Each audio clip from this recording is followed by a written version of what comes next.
So ayan mga kapatid, so andito yung ibon. So yan, hinihintay ko na lang sumikat ang araw at papakulong natin ulit tong tukod sa atin. Ayan, so bali pinainom na rin natin siya ng Vitamin Pro, pabaon man lang. Ayan o. So hinihintay ko rin yung may-ari na tumawag dahil hihintayin ko daw siya para pakawalan tong ibon dahil tatawag siya at papakawalan natin tong ibon. Ayan, so yan o. So gusto niya nang makawala, pero hintayin muna natin yung may-ari mga kapatid bago natin siya pakawalan. So balikan ko yung mamaya mga kapatid pag pakawalan na natin tong ibon. Ayan siya.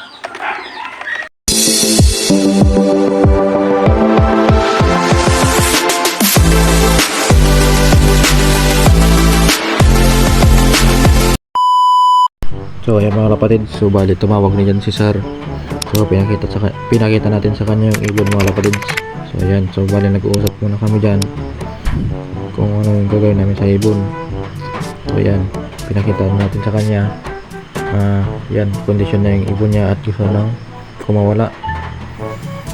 So gusto na niyang pumitik mga kapatid. Ayan, so pinakita natin kay Sir. Tapos yung area naman ni Sir, pinakita sa atin na maliwanas na sa kanya na mainit na dun sa kanila mga kapatid. Ayan mga kapatid, so nililibot ni Sir yung area niya. Yan o, maaraw na.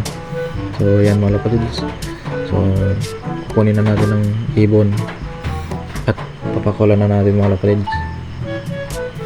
Yan mga kapatid, so makikita nyo dyan sa video, kukunin na natin yung ibon at papakulan na natin. So balik na naman tayo sa pinagliparan natin mga kapatid sa bukid. So yan, pupunta na tayo sa bukid mga kapatid. At kung mapapansin nyo mga kapatid, medyo baha pa nga dyan sa amin, kaya iniwan na natin yung kinyelas natin dun at nagpapaanan tayo. So yan, tapos tumawid tayo ng tubig na yan hanggang tuhod yung baha dyan mga kapatid sa amin, dun sa likod ng loop area natin. Ayan,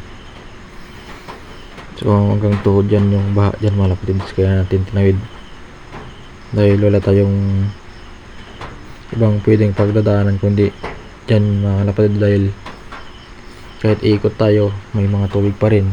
So no choice tayo mga kapatid, dyan tayo tumawid. Ayan mga kapatid, mapapansin nyo napaka ng tubig sa amin.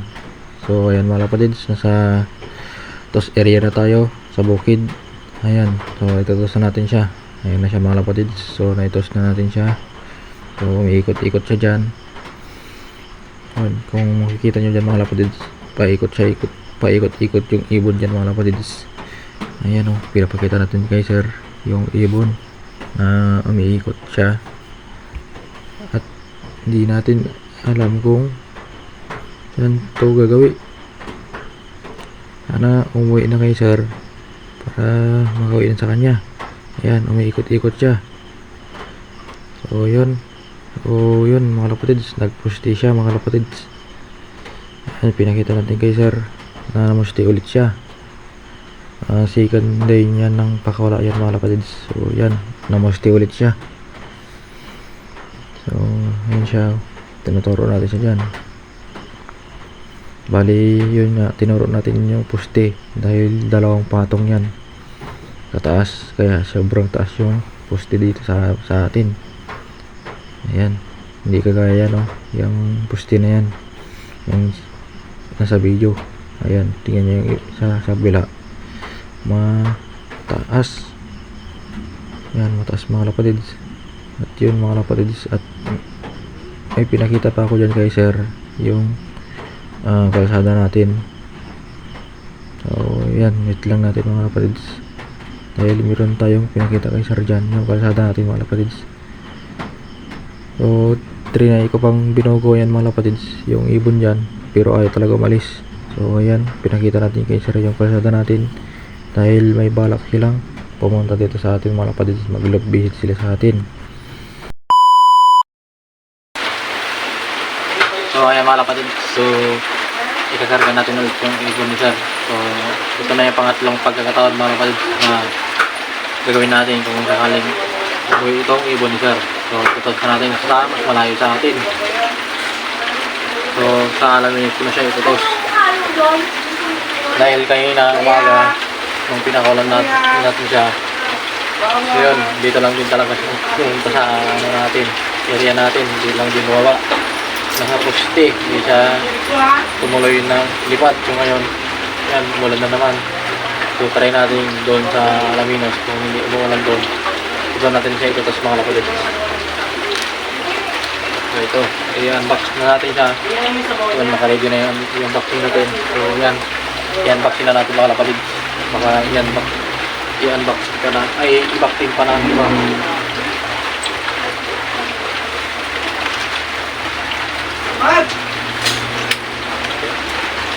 Oh, ito yung ibon ni sir. So yan yung kanya.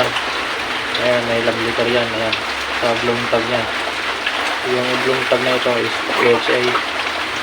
So yung ibon ni sir. Ayan. So ito na yung pangatlong pagkakataon na sana umuwi na kay sir. So ito yung balay mo, pakpak niya. Ayan yung stamp, oh. Ayan yung stamp. So yan, karga na natin.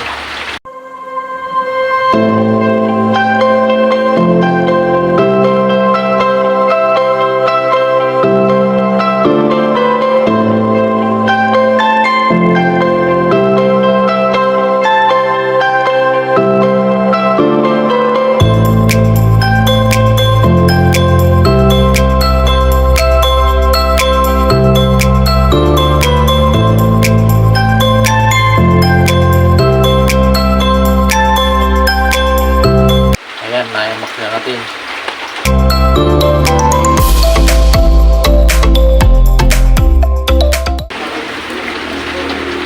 So, update ko na lang kayo sa mamaya mga kapatid pag nagsa-Alaminos na tayo. 10 minutes later. So ngayon mga kapatid, so nandito na tayo sa Alaminos City. So dito na natin papakawalan yung ibon ni Sir Nathan. Ay, ito na, hawak ko yung ibon niya sir. Ayun, no. So papakawalan na natin. So yun, kakatapos lang natin tinawagan si sir. Yun, so papakawalan na natin yung ibon niya. So ito, yan yung ibon ni sir. So yan, papakawalan na natin.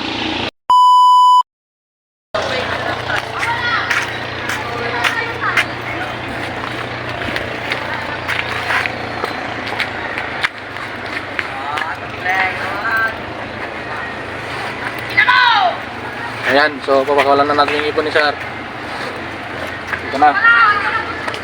Para makauwi na kay sir at may kondisyon niya pa dahil marami pang tatapusing karera to sir. Itong kalapati ni sir Nathan.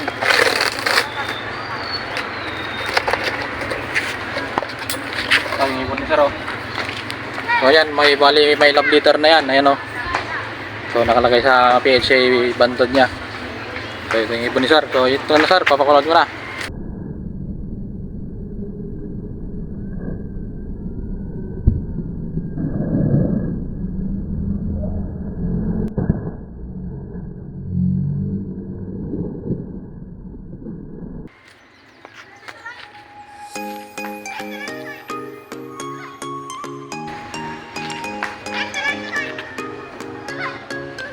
So ayan ang ibon ni Sir Nathan. Ayan.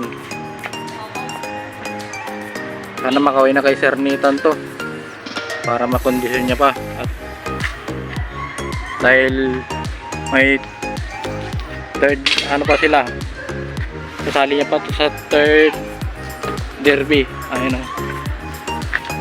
Umiikot siya. Sana makauwi na.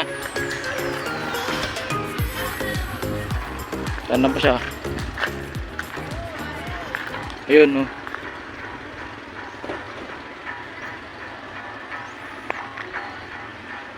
So ayan, oh. Ayan na. So tawagan natin si Sir. kapatid. So naitos pa natin yung ibon ni sir sa Alaminos.